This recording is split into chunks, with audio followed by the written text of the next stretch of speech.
Nós estamos aqui mais uma vez para podermos trabalhar em cima do balanço de massa. Eu tenho tido algumas preocupações grandes, porque, na verdade, nem todos os nossos colegas estão tendo a responsabilidade que deveríamos ter, no sentido de podermos viabilizar a elaboração do fluxograma do processo. Eu posso dizer agora que aproximadamente 50% ou 46% dos nossos estudantes conseguiram encaminhar o fluxograma do processo. Estamos interagindo rapidamente, dando respostas quando necessárias, para poder motivá-los e conseguir, de fato, alcançar o objetivo que se quer nesse trabalho. E eu me preocupo porque aqueles jovens brilhantes estão indo, os nossos jovens, os outros jovens brilhantes não vêm, e eu sei que vão surgindo mais dificuldades ao longo desse processo. Então, eu queria dizer o seguinte: nós ficamos com a responsabilidade, até ontem, segunda-feira, de terminarmos com o fluxograma do processo. O fluxograma do processo ele é baseado na sequência de equipamentos ou de operações unitárias necessárias para transformar a matéria-prima em produto com elevado valor agregado dentro da especificação definida nas condições, na capacidade nominal. Depois disso, eu tinha dito para vocês que nós tínhamos que fazer logo em seguida os balanços de massa.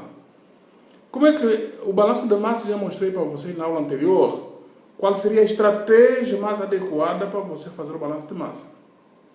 Então, eu vou mostrar para vocês 3 aspectos que devem ser abordados. Quando você fizer quando você tiver a sua unidade, a sua operação unitária, por exemplo, aqui, operação unitária, deixe bem descrito na sua operação unitária as correntes de entrada, as correntes de saída. E nomina essas correntes. Por exemplo, corrente 1 é de entrada, corrente 2 é a segunda corrente de entrada, corrente 3, corrente de saída, corrente 4, corrente de saída, assim por diante. Depois disso, você faz toda uma sequência de cálculos, e essa sequência de cálculos, segundo aspecto, tem que estar lá no memorial de cálculos, que é colocado nos seus anexos. Qual é o objetivo do memorial de cálculos? É para você, de fato, ter toda uma sustentação sequencial e de equacionamento utilizado para conseguir efetivamente resolver o seu problema.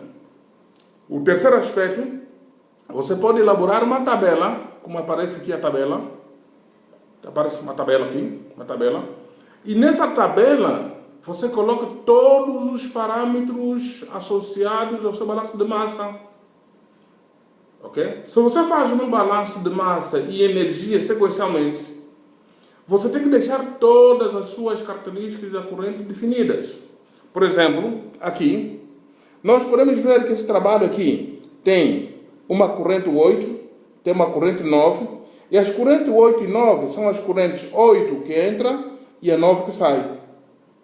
E, consequentemente, na corrente 8, nós temos propeno, hidrogênio, propeno e propeno de reciclo, porque tem uma corrente de propeno que não reagiu, que retorna para o meu reator. Depois, na segunda coluna, para a corrente 8, eu tenho os caudais e a unidade correspondente, quilograma por hora. Depois disso, para cada um dos componentes, eu tenho o seu caudal, isto é, a vazão do propeno, a vazão de hidrogênio e a vazão de reciclo. Essa corrente 8, quando for especificada, você já coloca a temperatura dessa corrente, que vai facilitar nos seus cálculos subsequentes, e, consequentemente, coloca a pressão de operação. Ok? Quando você tiver essa tabela montada, com esses dados, ele vai facilitar que na etapa subsequente você consegue, na verdade, fazer o seu balanço de energia. Você estende o cálculo para a capacidade nominal e outros parâmetros que fizerem necessário. O mesmo procedimento é usado para a corrente 9. A corrente 9 é a corrente de saída. Então temos os componentes que estão presentes na corrente de saída, na corrente 9. Os caudais ou as vazões de cada uma dessas correntes. Okay? Depois você pode colocar a vazão total na base. Se você quiser, pode colocar as frações também de cada componente. A temperatura dessa corrente, a pressão e depois disso outros elementos vão ser colocados. Se você faz um balanço de massa, balanço de energia juntos, ainda nessa tabela você pode colocar então a capacidade calorífica de cada um dos componentes, pode colocar depois a capacidade calorífica da mistura e depois disso calcula a entalpia de cada uma das correntes. Então, nós teríamos então três aspectos. O primeiro aspecto é a sua operação unitária ter as correntes muito bem definidas. Segundo, todos os cálculos devem ser colocados no memorial de cálculo. Terceiro aspecto, não se esqueça, você utiliza uma tabela para descrever seus dados. Quando eu efetivamente observar minha tabela, na tabela eu tenho que ter exatamente as informações que me permitem, num olhar rápido, perceber que o balanço de massa daquela unidade está fechado. Ok? Então, dentro dessa sequência, eu também tenho mais uma segunda unidade. Por exemplo, uma segunda operação unitária, isso é um reator. Ele também diz que tem as correntes 12 a corrente 13. São definidos os componentes constituintes de cada uma das correntes.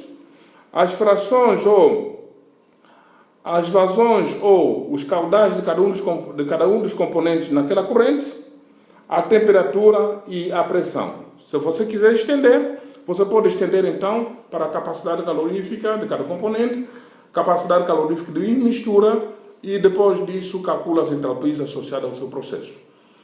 Isso facilita porque quando você vê a operação unitária, vê as correntes da operação unitária, consequentemente você tem a tabela e nessa tabela você consegue automaticamente fazer uma leitura rápida de toda uma sequência de cálculos que foram feitos, toda uma sequência de parâmetros associados.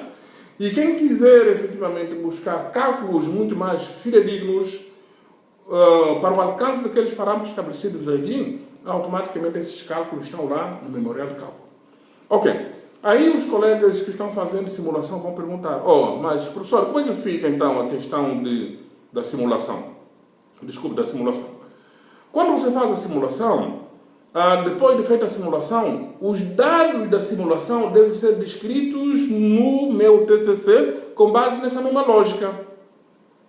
Ok? E a simulação não é você usar sua caixa preta e dizer deu isso, então é isso. Você tem que ter capacidade de discernir, avaliar, compreender, refletir, ter um senso crítico sobre os dados que você tem. De tal forma que você consegue avaliar a consistência daqueles dados ou não. Então, meus jovens, vamos fazer um esforço. Vocês podem. E não ficam inventando roda. Eu estou vendo fluxograma de processo que são sabe? Mas vocês têm fluxograma de processo, vocês já conhecem, já viram. E vamos trabalhar nisso, numa dinâmica, até dia 20 que eu tinha dito para vocês. Vamos terminar balanço de massa. Vamos começar a balança de energia na mesma lógica e, consequentemente, quando você faz um cálculo, não deixe somente o cálculo lá, o número. Faça uma descrição. Como eu disse para vocês, quando você tem um fluxograma do processo, descreve cada um dos equipamentos. Você consegue entender o que está acontecendo na sua unidade produtiva. E, consequentemente, quando você tem esse entendimento, vai possibilitar que você faça uma reflexão melhor, inclusive em termos do dimensionamento, da importância do equipamento, da importância da utilidade. Balanço de massa é feito em todos os equipamentos. Pode ter um misturador, pode ter um trocador de calor, pode ter uma bomba, pode ter uma coluna de destilação, uma coluna de absorção, uma coluna de extração, uma coluna de adsorção, ok? Uma destilação a vácuo. Então, todos os equipamentos que compõem a sua unidade produtiva, ele deve fazer o balanço de energia, ou balanço de massa. Por que fazer o balanço de massa? quando você coloca principalmente as propriedades que eu mostrei para vocês aí, temperatura, automaticamente se a temperatura de entrada for diferente da temperatura de saída, você sabe automaticamente que quando você fizer o balanço de energia, o delta de H não vai ser igual a zero. Ok? Então você está adicionando energia, está realizando um trabalho, todos esses elementos devem ser levados em consideração nos seus cálculos. Ok, meus jovens? Estou esperando por vocês. Esse é o momento. Vocês podem, aproveitem, ok? Essa quarentena foi prorrogada para que vocês se dediquem o máximo possível, se concentrem nisso, façam o vosso trabalho de forma rápida, consistente. Tá? Eu estou dando resposta a todas as informações que chegam para que nós possamos avançar rapidamente no desenvolvimento desse trabalho. Ok? Então, gente, a nossa gravação foi de 10 minutos e 11 minutos e estará disponível para todos vocês. Visualizam, vocês vão ter a possibilidade de ver 1, 2, 3, 4 vezes, até que vocês conseguem, de fato, compreender aquilo que está escrito dentro desse processo. Um abraço bem grande para vocês. Um abraço.